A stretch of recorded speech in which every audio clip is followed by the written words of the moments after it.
बऱ्याचशा गोष्टी माझ्या आयुष्यात अनपेक्षितपणेच घडून आल्या.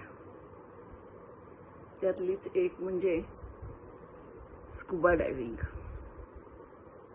मला अजिबात पोहायला येत नाही.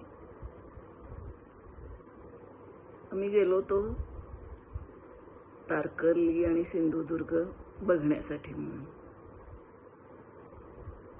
आणि तारकर्लीला गेल्यानंतर मुलांनी ठरवलं की स्कुबा डायव्हिंग करायचं. खरं म्हटलं. शिरीष, आशिष आणि त्यांचे पप्पा, मी कपडे सांभाळायला. पण अचानक मुलाने आग्रह केला की तू पण आमच्यावर स्कुबा डायव्हिंग कर. मजा म्हणजे अजिबातच पोहायला येत नव्हतं आणि ही मुलं मला स्कुबा डायव्हिंग कर म्हणत होती.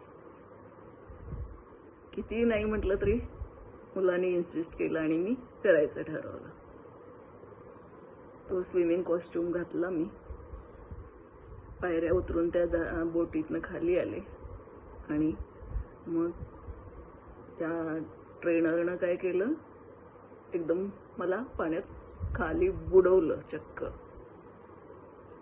आणि मग वर काढलं.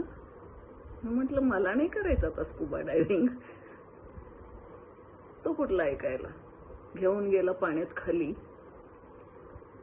आणि तिथं खडकावर हात ठेवून जेव्हा बघायला लागले मी इकडं तिकडं, तर सगळीकडं मासे, रंगीबेरंगी खडक. आणि हे सगळं बघितल्यावर मात्र नंतर वाटायला आता नको वर जायला.